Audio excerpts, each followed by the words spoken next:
दोस्तों नमस्कार। आज मैं आपके सामने हमारे उत्तराखंड की एक और ज्वलंत समस्या के लिए बोलना चाह रहा हूँ, जो कि हमारे सिर्फ उत्तराखंड के गाँव में ही नहीं, शहरों में भी ये समस्या खड़ी हो गई है। वो है आजकल के जवान लड़कों की शादी के बारे में। तो मेरा इस पे इसलिए बोलने का मुझे खुद ख्याल आया। मैंने कहा कि जब मैं अपने गाँव में गया था, तो वहाँ मैंने जब लोगों से बातचीत की, तो उनकी सबसे प्रमुख समस्या यही आई कि उनके लड़कों के लिए लड़कियाँ नहीं मिल रही हैं। तो मुझे बहुत दुःख हुआ। फिर उन्होंने बताया कि देखिए, आप गिन के देखिए, इस गाँव में हमारे 80 के करीब परिवार हैं, तो अभी करीब 62 बच्चे जो है, वो 28 से और 30-32 साल के बीच में हैं। ना 28 साल से ऊपर के हैं, जिनकी शादियाँ नहीं हो पा रही है, 62। और मुझे बहुत ताज्जुब हुआ कि ऐसा कैसे हो रहा है। फिर सोचा कि इसका मेन कारण क्या हो सकता है। इसका कारण एक ही हो सकता है, यह भी हो सकता है, एक ही नहीं हो सकता, यह भी हो सकता है कि जो महिलाओं की और पुरुषों की जो संख्या है, उसका जो रेशियो है, वो महिलाओं का पुरुषों से कम होना। क्योंकि ये कई दिनों से ये समस्या हमारे पूरे भारतवर्ष में आ रही है। ये समस्या और राज्यों में बहुत पहले ही आ चुकी थी, जैसे हरियाणा, राजस्थान या कहीं और भी प्रदेशों में ये समस्या पहले से आई हुई है। लेकिन उत्तराखंड में ये समस्या अभी 5-7 सालों से ज़्यादा ही हो गई है। तो इसका कारण पहला तो ये है कि भई जो हमने महिला और पुरुषों का रेशियो है, उसमें ध्यान नहीं दिया। दूसरा कारण यह है कि आजकल लड़के और लड़कियाँ समान पढ़ी-लिखी हैं, या लड़कियाँ ज़्यादा पढ़ी-लिखी हैं लड़कों से, और लड़कियों को नौकरी लड़कियों को नौकरी लड़कों के हिसाब से जल्दी मिल जाती है, और उनको सैलरी भी अच्छी मिल जाती है। यह हो सकता है कि उनकी अच्छी कार्यकुशलता के लिए, या उनकी जो पुरुष और महिला के कार्य करने की जो एकाग्रता है, वो महिलाओं में ज़्यादा है, इसलिए कंपनियां भी ज़्यादा महिलाओं को नौकरियां दे रही हैं। तो और ज़्यादा अब आईटी इंडस्ट्रीज में ही नौकरियां रह गई थी, इनमें ज़्यादा महिलाओं को प्रेफरेंस दिया जा रहा है, तो इस वजह से लड़के पीछे रह जा रहे हैं। और एक कारण यह भी है कि सरकार ने पहले हमारे उत्तराखंड में अधिकतर बच्चे जो है सेना में भर्ती होते थे, सेना या अर्धसैनिक अर्धसैनिक बनते थे, लेकिन आजकल उनमें भर्ती होना एकदम बंद हो गया, बहुत ही कम हो गया है। और आर्मी में तो अभी जो इन्होंने कर्मवीर के नाम से या क्या योजना निकाली है, उसमें बच्चे बहुत ही पीछे रह गए। जो 4 साल की ये योजना है, ये बहुत ही इफ़ेक्ट पड़ गया इसके वजह से। क्योंकि अब जो पहले हमारे क्षेत्र की लड़कियां किसी मिलिट्री वाले या आर्मी में लड़के से शादी करने के लिए सबसे पहले हाँ करती थी, लेकिन अब वो जैसे ही ये है सुनती है कि ये तो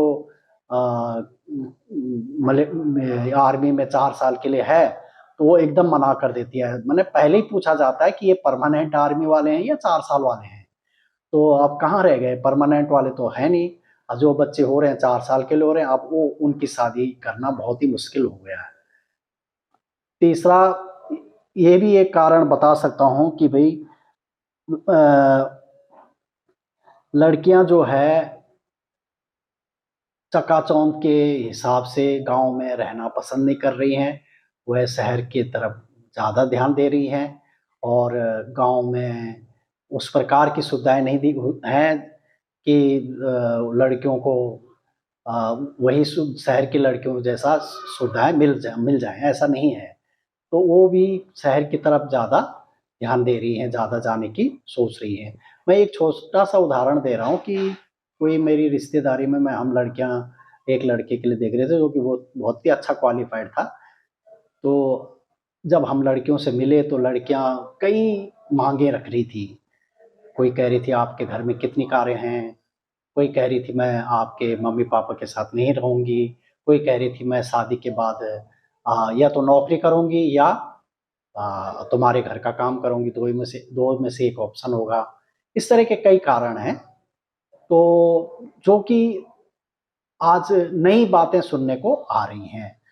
और तो यही कारण है कि गांव से पलायन भी हो रहा है, और हमारे बच्चे जो है जो कार्य करना, जो मिल रहे हैं कार्य, उनको करने के लिए उत्सुक नहीं है, और पढ़े लिखे ज़्यादा हैं और लड़कियां भी पढ़ी लिखी हैं। इस वजह से वो गांव में जो कार्य होते हैं जैसे मनरेगा या मकान बनाना या प्लम्बर का काम, ये काम नहीं शर्म करते इस काम को सीखने में।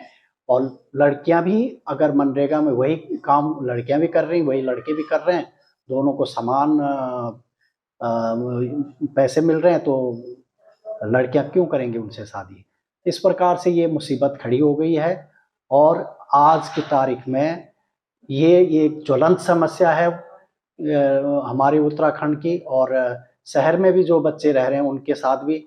क्योंकि शहर में अगर उनके लिए लड़कियां देखने जा रहे हैं तो लड़कियां उनसे या तो क्वालिफाइड ज़्यादा है या उनका पैकेज उनसे ज़्यादा हो रहा है, और वो तैयार नहीं हो रही हैं। इस प्रकार से यह समस्या बहुत ही ज्वलंत हो गई है, और इसका क्या समाधान है ये कह पाना भी मुश्किल है। तो ज़रा सोचिए इसके बारे में भी, और हमारे बच्चे इस प्रकार से हताश, निराश या अपनी एक जिस उम्र में उनकी शादी होनी चाहिए उस उम्र को खोते जा रहे हैं। और मैंने कई बच्चे ऐसे देखे कि जिनकी उम्र 40-40 साल हो गई, लेकिन अब उनको लड़कियां मिलनी मुश्किल है। इसी प्रकार कई मैंने ये भी देखा, लड़के ही नहीं लड़कियां भी उनके ख्वाबों की वजह से वो सही चुनाव नहीं कर पाई, और आज उनकी भी उम्र काफ़ी ज़्यादा हो, काफ़ी क्वालिफाइड है, लेकिन उनके लिए भी लड़के नहीं मिल रहे हैं। पर ये बहुत कम है, लड़कों की संख्या ज़्यादा है।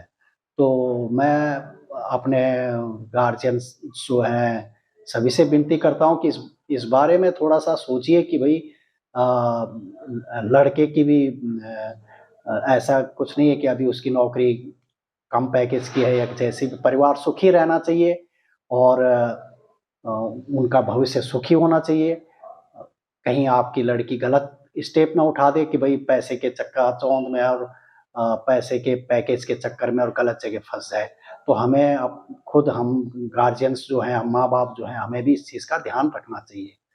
तो इसी बात के साथ मैं आपको धन्यवाद देता हूँ कि आप इस चीज़ पे ध्यान देंगे, और अगर आपको मेरी वीडियो पसंद आई हो तो आगे भी सब्सक्राइब कीजिए, शेयर कीजिए और लाइक ज़रूर कीजिए, क्योंकि यह वीडियो आम जो हमारे उत्तराखंड की या कहीं की भी जनता है उन तक पहुंचनी चाहिए, और हमें इस पे विचार करना चाहिए। धन्यवाद, नमस्कार।